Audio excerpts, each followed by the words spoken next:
সাহস কি করে হলো তোমার? জীবনে দেখোনি সামনে পেলে অমনি চুরি করে ফেলছিলে। স্টুপিড। বড্ড রাগান্বিত গলায় কথাগুলো বলল ছেলেটা।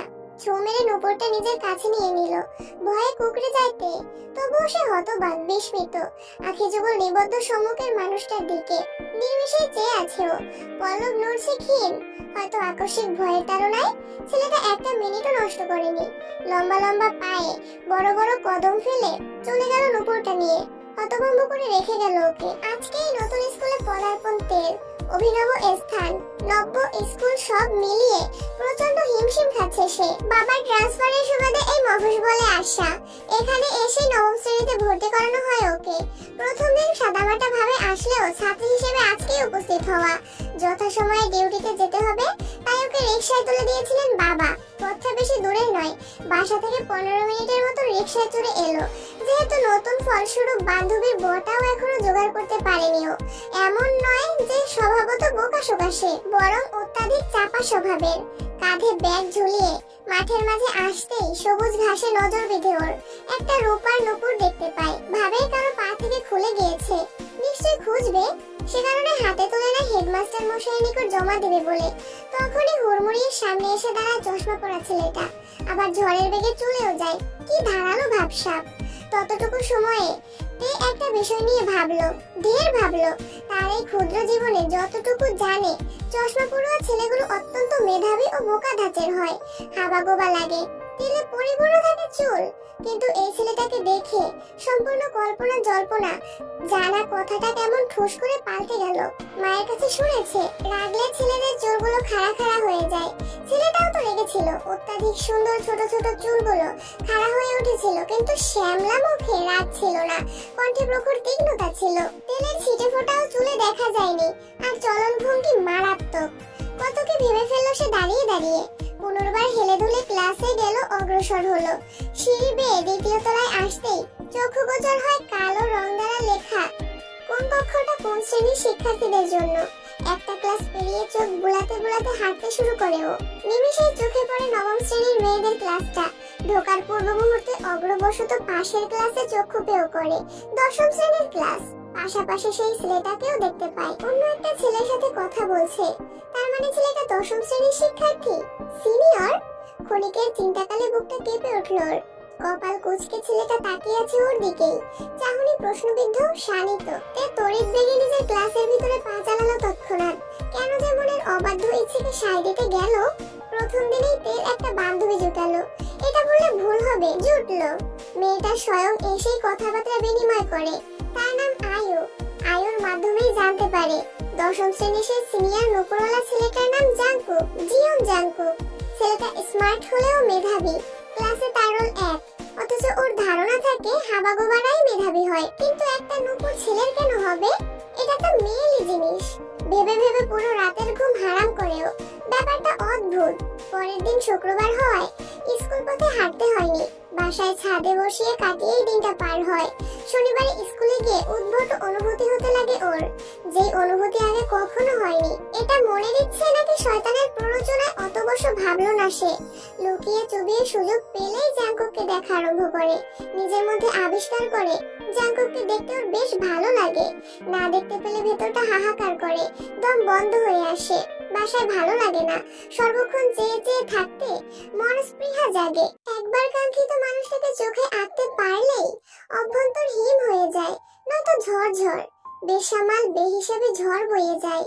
এমন করে পুরো 15 দিন গেল পেরিয়ে। যত সময় পার হয় ততই ঘুম, খাবার, পড়ালেখায় ব্যাঘাত ঘটতে থাকে। বাসায় পড়া হয় না বলে ঠিক করলো বাবাকে বলবে একটা প্রাইভেট ঠিক করে দিতে। এতে যদি পড়াশোনায় মনোযোগ বসে, কোনো রকমের পড়াশোনা লাটে তোলা যাবে না। সর্বদা ভালো ছাত্রীর খেতাব নিয়ে ঘুরঘুর করা মেয়েটা আবেগে ডুব দিয়ে যদি ফেল টেল করে, তাহলে তো ফুপি খালাম্মা 100-র বদলে 200 কথা শুনিয়ে ক্ষান্ত হবেন। বাবার আদরে কন্যা হয়ে এই ভুল কঙ্কিত কালেও করা যাবে না। তাই যেই ভাবনা সেই কাজ। বাবাকে বলা মাত্র তিনি খোঁজ নিয়ে এই মফস্বলের একজন ভালো টিচারের কাছে অঙ্ক প্রাইভেট ঠিক করলেন। নিত্যকার নিয়মানুযায়ী স্কুলে কয়েক ঝলক দেখতে পায় জাংকুককে। জাংকুককে দেখলেও এড়িয়ে যায়। এতে দুমড়ে মুচড়ে ভেঙে পড়ে তের অন্তপুর। তবুও নিঃশব্দে লুকিয়ে দেখে বেড়ায়। স্কুল ফিরে গোসল সেরে ছুটে এলো প্রাইভেট পড়ার স্থানে। বাবা দিয়ে গিয়েছেন বড় একটা কক্ষ, অনেকগুলো বেঞ্চ পাতা, তাতে আরো অনেক স্টুডেন্ট পড়ে এখানে, ব্যাচ করে পড়ানো হয়। এখানকার একটা মেয়ের কাছ থেকে শুনলো এই ব্যাচে নবম দশম মিলিয়ে পড়ানো হয়, যেহেতু অঙ্ক বই একই। প্রথমত কথাটা ওর মনে দাগ কাটেনি, পরক্ষণেই তার বুকে ঢোকপোকানি তোলা মানুষটার উপস্থিতি বিস্ময়ে ভাসিয়ে দেয়। জাঙ্কুকও এই ব্যাচে পড়ে। কথায় আছে যেখানে বাঘের ভয় সেখানেই সন্ধে হয়। এখানেও জাঙ্কুক এক পলক ওর দিকে তাকিয়ে একটা ছেলের সাথে বসে পড়ে। পড়ার পুরোটা সময় আর চোখে জাঙ্কুককে পরখ করেও, কি অবাধ্য দেহের প্রত্যেকটা অঙ্গ প্রত্যঙ্গ। এই মেয়ে দাঁড়াও। ছুটি শেষে গলা স্কার্ফটা ঠিক করতে করতে কংক্রিটের রাস্তায় হাঁটছিল তে। উদ্দেশ্য বাসা। মৃদু চেনা পরিচিত স্বর পৌঁছায় কর্ণকুহরে। থমকে যায় পা জোড়া। ঘাড় বাঁকিয়ে তাকাতেই জাঙ্কুক এগিয়ে এসে বলে, হাত পাতো। হতবিহ্বল নেত্রে তাকায়ও, এ যেন অপ্রত্যাশিত। আমতা করে, কেন? দাঁত ভেঙে ফেলবো প্রশ্ন করলে। তরতর করে হাতের আজলা বিছিয়ে দিল ও। জাঙ্কুক দায়সারা ভঙ্গিতে ঈষৎ উঁচু হাতে সেদিনের নূপুরটা হাতে ফেললো। এতে বিস্ময়ের মাত্রা বেড়ে যায় ওর। অবাক কণ্ঠস্বর, এটা? ভেবেছিলাম এটা আমার আপুর নূপুরটা, কিন্তু এটা না। সেদিন আপু স্কুলে এসেছিল, ওর পায়ের নূপুরটাও ঠিক এরকমই ডিজাইনের, কিন্তু বাড়িতে গিয়ে জানতে পারি তারটা হারায়নি, এটা তোমারই। ফিরিয়ে দেব করে আজ দেওয়া হলো।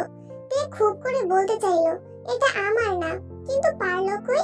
তার আগেই চলে গেল জাঙ্কুক। ছেলেটা এমন কেন? এত ভাব। এই নূপুরটাও নিজের কাছে রাখবেই, যার হোক না কেন। খুব যত্নে রাখবে, কারণ এতে যে জাঙ্কুকের স্পর্শ রয়ে গেছে। জাঙ্কুকের সবকিছুতে এখন ওর প্রেম পায়, যেখানে এই স্পর্শ তো ওর জন্য সোনার হরিণ।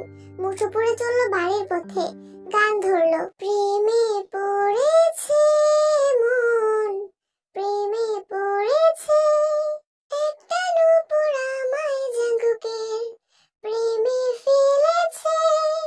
প্রেম বুঝি এমন তরই হয়? চাপা স্বভাবের মেয়েটাকে উন্মাদনায় ডুবিয়ে মারার উপক্রম। পরের দিন প্রাইভেটে এসে প্রথম টেবিলে ওর বসার জায়গায় একটা চিঠি পেল। ঝটপট চিঠির ভাঁজ মেলল নেত্র ভাসমান হয়ে কিছু লেখা। এই মেয়ে, কি দেখো আর চোখে? ডানা গজিয়েছে আমার, নাকি আকাশে উড়ি আমি? যদি আরেকবার আমার দিকে তাকিয়েছো তাহলে চোখ দুটো খুলে নিয়ে মার্বেল খেলবো বলে দিলাম। বেয়াদব মেয়ে। সুন্দর ছেলে দেখেই প্রেম?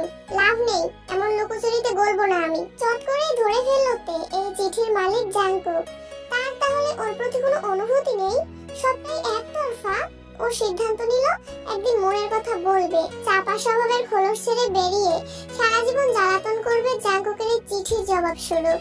কিন্তু সেই সিদ্ধান্ত আর বাস্তবায়িত হলো না। শুভ্র শাড়িটা পরে দ্রুত গতিতে বাসা থেকে বেরিয়ে এলো।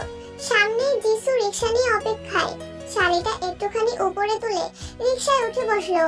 আজ নূপুরটা যিশুর চক্ষু এড়ালো না, প্রশ্ন করেই বসলো, সে ইন্টার থেকে দেখছি তুই এক পায়ে এই নূপুরটা পরে থাকিস। অনার্স শেষ হয়ে গেল, এখনো এক পায়ে এই নূপুরটা পরিস। নূপুর কি একটাই বানিয়েছিস? আরেকটা নেই?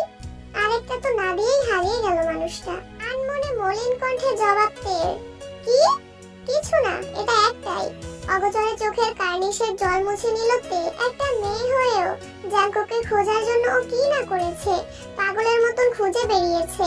নিজের চাপা স্বভাবের জন্য বলবো করে একটা বছর কাটিয়ে দেয়। জাঙ্কুক তখন স্কুল থেকে বিদায় নিয়ে এসএসসি পরীক্ষা দিয়ে ওর দৃষ্টির বাহিরে।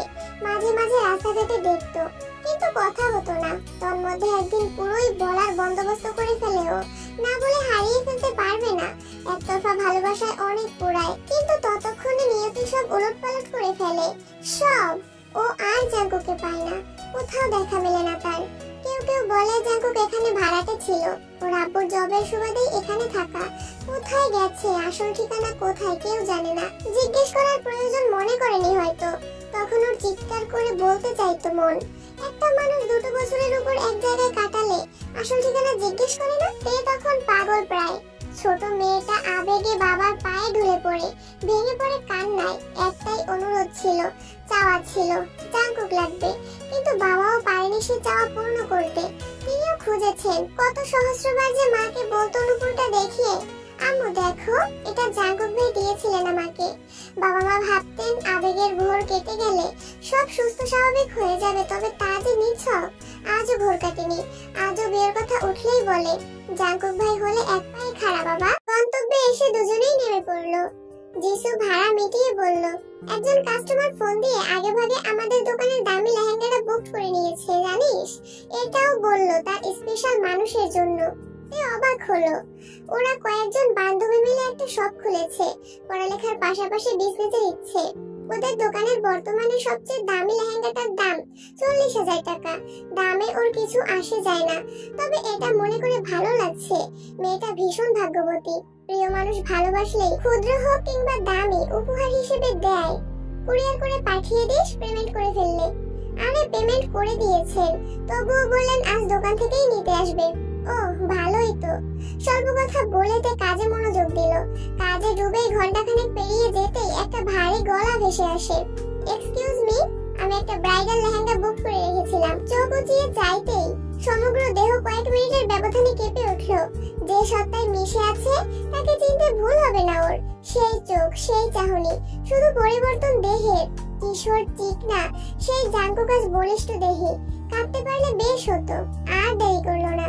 যাকে এত বছর ধরে চাইছে হাতের নাগালে পেয়ে পুনরায় হারানোর স্বাদ নিতে নারাজ ও দিক বিদিক শূন্য হয়ে ব্যগ্র গলায় প্রশ্ন ছুড়ে মারলো, জাঙ্কুক ভাই আমাকে চিনতে পেরেছেন? আমি তে? কোন তে? বুক চিরে দীর্ঘশ্বাস বেরিয়ে আসে ওর। হতাশ কণ্ঠস্বর। নূপুর নিয়ে যে বিবাদ হয়েছিল মনে নেই? মশফুলের এক স্কুলে পড়তাম আমরা। আপাতত মনে পড়ছে না ম্যাম, লেহেঙ্গাটা দিন। নিমিষেই এক ফোঁটা জল গড়িয়ে গেল কপল বেয়ে। একতরফা ভালোবাসা এত খারাপ? কি নিয়তি! আজ ওকে ওর ভালোবাসার মানুষটা চিনতে পর্যন্ত পারছে না। জিসু এতক্ষণ সব দেখে বুঝলো যে চিনে মানুষটাকে। লেহেঙ্গাটা প্যাক করে আনলো সে। জাঙ্কুক থ্যাঙ্কস জানিয়ে দোকান ছেড়ে বেরিয়ে যেতেই হাউমাউ করে ডুকরে কেঁদে উঠলো তে। জিসু থমকালো, জড়িয়ে ধরলো ওকে। কানে বাজতে থাকে, উনি আমাকে চেনে না জিসু, আমার এত বছরের ভালোবাসা। মিনিট খানেক বাদে আরেকটা কণ্ঠস্বর কর্ণপাত হয়, ওকে আমার বুকে দিন। বাকরুদ্ধ বনে যায় জিসু। জাঙ্কুক আবার এসেছে। এখন ঠোঁটের কর্নিশে হাসি। তের দেহ থেকে আলাদা হয়ে গেল ওর বাঁধন। তে নিজেও কান্না থামিয়ে ফেলফেল নয়নে তাকিয়ে আছে। জাঙ্কুক ওকে টেনে চেয়ারে বসালো। নিজে ওর সম্মুখে হাঁটু গেড়ে বসে কড়া সুরে বলল, বাম পাটা দাও। কথাটা বলে সময় পর্যন্ত দিল না পা দেওয়ার। নিজেই টেনে নিয়ে ওর উপরে রেখে খালি পায়ে সেই নূপুরের জোড়াটা পরিয়ে দিল। এখন দুটো নূপুর। তে চমকিত কণ্ঠে জিজ্ঞেস করলো, এটা আনতেই গিয়েছিলাম, মামার গাড়িতে রেখে এসেছিলাম ভুলে। তার মধ্যেই কেটে দোকান ডুবিয়ে দিচ্ছিলে। সূক্ষ্ম নিঃশ্বাস মুক্ত করে জাঙ্কুক আবারও বলল, তোমাকে দেওয়া সেই নূপুরটা আপুরই ছিল। অনেক ভালোবাসতাম আপুকে। সেদিন হারানো নূপুরটা নিয়ে আপুকে দেই। তার কয়েকদিন পর আবার আপুকে বলি নূপুর জোড়া আমাকে দিয়ে দিতে। আপু খুব অবাক হয়, জিজ্ঞেস করে কেন দিবে তার নূপুর। সরাসরি বলে বসি, আমি একটা মেয়ের প্রেমে পড়ে গিয়েছি। প্রেমে পড়ার মাধ্যম তোমার এই নূপুরটা। তাকে আমি এই নূপুর জোড়া দিয়ে দিতে চাই। আপু শুনে খুব হাসলো। পা থেকে নূপুর দুটো খুলে দিয়ে বলল, ননদের তরফ থেকে তোর বউয়ের উপহার। একটা নূপুর দিয়ে তোমাকে আমার মায়ার বাঁধি, কারণ তোমার চোখে আমি আমাকে দেখতাম। আরেকটা নূপুর নিজের কাছেই রেখে দেই, তোমার পাজোড়া পূর্ণ করে ভালোবাসি বলবো বলে। কিন্তু সবকিছু তছনছ হয়ে গেল, তোমাকে হারিয়ে ফেললাম। আপু আমাদের ছেড়ে চলে গেল। ঢাকাতে মামার বাসায় থেকে পড়তো আপু। হুট করে গাড়ি অ্যাক্সিডেন্টে ছেড়ে চলে যায় চিরতরে। সেই শোকে বাবাও বেশি দিন থাকলেন না এই দুনিয়ায়। বাবার প্রিয় সন্তান ছিল আপু।